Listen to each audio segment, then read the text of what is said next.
Welcome back to the show. We're here with Gary Musich, President and CEO of Visit Atlantic City, and Dan Gallagher, Executive Director of Sports and Entertainment. Gentlemen, welcome to the show. So glad that you're with us. Good to see you. Dan, welcome back. Thanks for having us. Listen, Gary, man, so happy that you're here and able to join us. We've talked a couple times on air on the ACMike Lopez show on WOND, but here we are. Listen, introduce yourself to the viewers. Tell them a little bit about yourself as well, please. So, Gary Musich, lived in Galloway for 25 years. I won't go back too far, but worked for Caesars Entertainment for 15 years under the previous Caesars Entertainment. In 2005, came to the Atlantic City Convention and Visitors Authority. In 2013, we privatized, became Meet AC, and we rebranded that private organization to be Visit Atlantic City, and I want to say that was January of 23. I took a 5-year sabbatical. I came back that spring and as a Vice President of Sales and Services, and here I am in 2025 as the newly anointed President and CEO after the departure of our previous President, Larry Sieg. Larry Sieg, there he goes. He's been on the show as well. Listen, we're going to get back to you in a minute. Dan, welcome back again. As I said, introduce yourself, and I see there's a little change to that title as well. Talk to us. Yeah, Dan Gallagher, Executive Director of Sports and Entertainment. I really cut my teeth. I mean, you know the story. I cut my teeth in Atlantic City. My first job was right across from your condo at Teplitsky's in the Chelsea, and really just, you know, we're so bullish, and you'll hear Gary and I talk about it. You know, my mom played in the casino for 27 years, played the harp. And that's ingrained in who I am as a person. Like Gary said, he's in Galloway. So when Atlantic City is doing well, the region is doing well. And there's not a better feeling in the world, I talk about it all the time, when you see local eateries or retail outlets that are busy because of an event that we brought into the destination. I love it. And listen, yes, being that neighbor, heard the music, everything that was going on back over the day during the day on Chelsea Avenue there, had tons of fun. Some of the other residents, they have, but I always would tell them, Dan and Gary, you live in a beach town, all right? We got 3 or 4 months to do this and do it right. But you guys are doing it 12 months a year. Gary, talk to us a little bit about the rebranding. I know you touched on it. Big time rebranding, and so important to get the name of the place in that. But go ahead, I'll let you. So, you know, we'll go back a little bit. You know, so the, you know, through this evolution, you had split up organizations that marketed the city. So you had multiple different brandings, Atlantic City NJ, Meet AC, Do AC. You know, outside of our immediate region, you know, you call that a campaign. People don't know what Do AC means. They you know, with DUAC, MEDAC, and you know, Meet AC and Visit AC until recently was specific to B2B, meetings, trade shows, and events. Now we've combined that effort and Visit Atlantic City after a rebranding. You know, you're a destination. Why call us anything else than who we are and what we want you to do? We want you to visit Atlantic City. So now we've become a multifaceted marketing organization.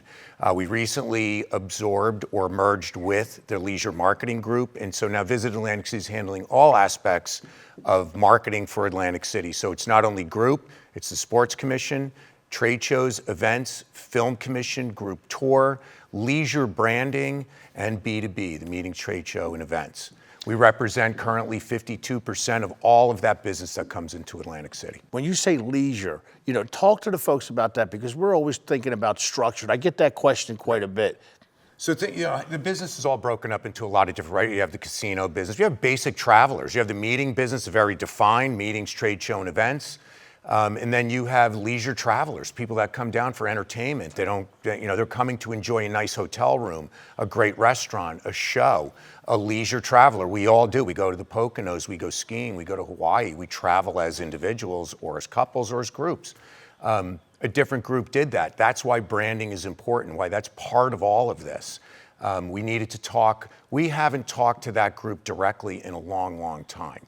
We haven't done things like know who our customer is that comes from that aspect. It wasn't Visit Atlantic City's responsibility at the time, but now it is, because we're all on the same page about where and how we talk about the city. And we talk about the brand and what's the message of what we want you to do. We want you to visit Atlantic City. So we want our name in our messaging, and that's how you'll see it presented from this point on. talk a little bit further about that, as part of this plan, we launched our new website January 14th, multifaceted website. For the first time in, I think, Dan, 10 or 12 years, yep. You can actually now go to that website and book a room. There's a booking engine on it. So our entire campaign to rebrand and talk more about what's going on in Atlantic City, that was launched just recently. So you're starting to see some of that come up, whether it's in billboards, commercials, a lot of digital advertising. You can look at restaurants, you can look at entertainment options, you can look at sporting events, you can look like the boat show is just in. Dan may talk a little bit more about that, but you can find anything you want at visitatatlanticcity.com as a visitor. And we want to know who you are and what you like as a visitor. Separate from all these different segments, we can start talking in a positive way about what's going on in Atlantic City. So important. Again, we've heard it through the years, and I know you're alluding to it and touching on it.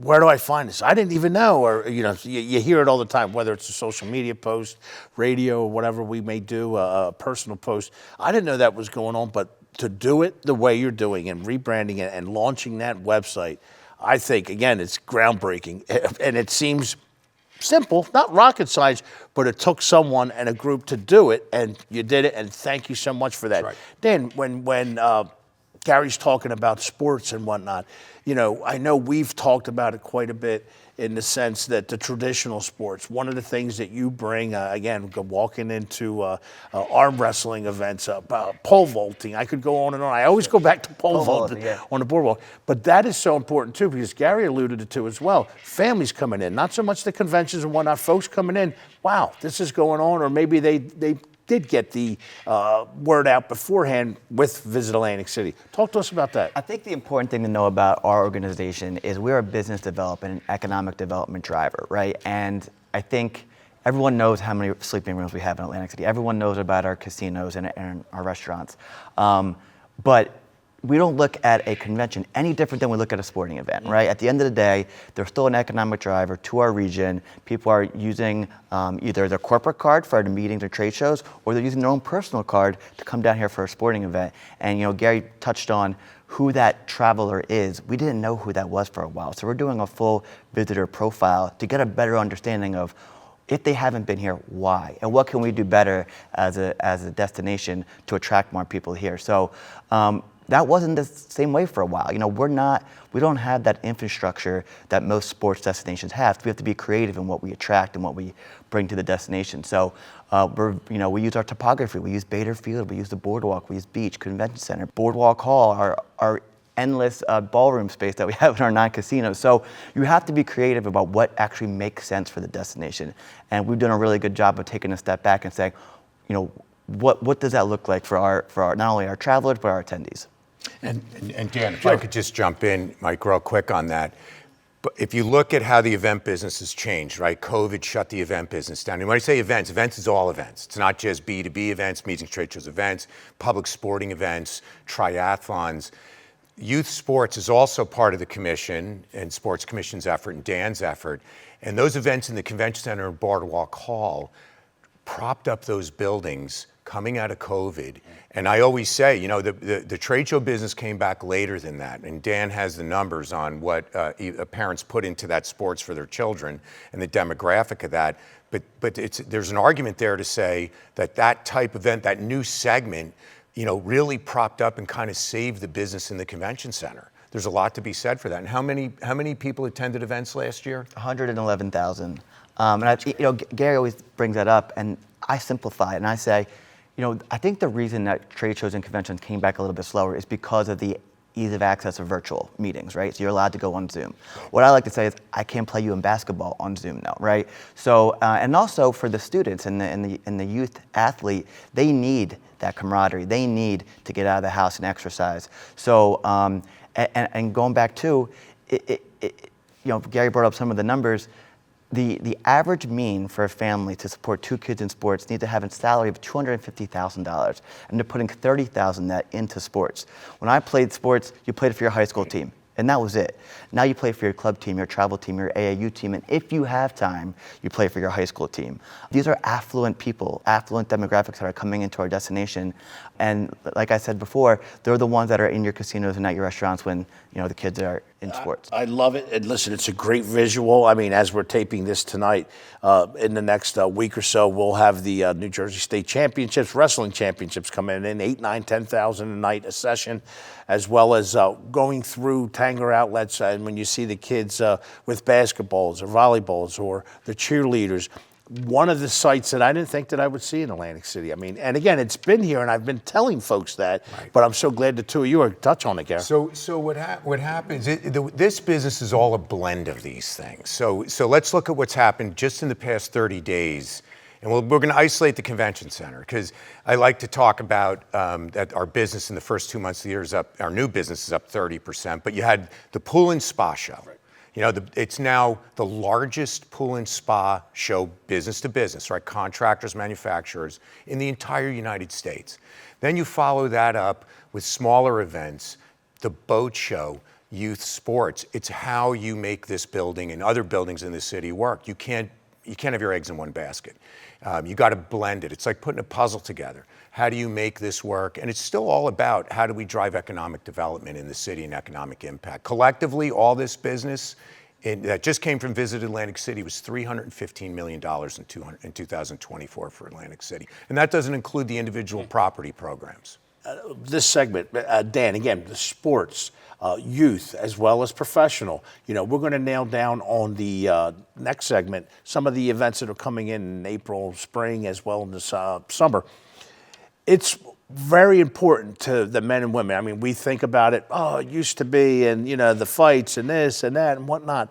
Listen, it's a different demographic right now. Again, and I hate saying the C word, COVID, what happened and how we had to come back. But one thing I noticed, you did not stop. You continued to roll. That is so important. And we just have to get that word out to the folks out there, what's going on. Well, you bring up a good point. Sports is such a unique animal in and of itself, right? And on the radio show the other day, I brought up that they're calling this the decade of sports. $607 billion of what sports tourism is being spec'd at right now. They're expecting that to be $1.8 trillion by 2030. There's a lot of factors that go into that. I say call it the Caitlin Clark effect. We had 3,000 female wrestlers at the States last year. 3,000. You would have never seen that a couple of years ago. Then you have what the NCAA is doing with taking that Bible that they have for all these years and throwing it out the window. And I always say you don't have to be that 0.0001% that makes on the professional sports. You can now be that 13, 15, 16% that these children are getting serious endorsements by colleges and universities to go use their NIL, their name, image, and likeness there. So you're starting to see an evolution of what sports is as a market segment. And to Gary's point, 10 years ago, it was more of a filler market. Right. And now it's been something that we can really rest our laurels on and say it's a real market. Brilliant guy right here because he realized what sports does. But we're also going to tie in next segment some of the conventions that are coming into town and some of the fights as well. Folks, stay right where you're at. We'll be right back. Listen, it's the real deal here. Visit AC, Dan Gallagher, Gary Musich. Stick around.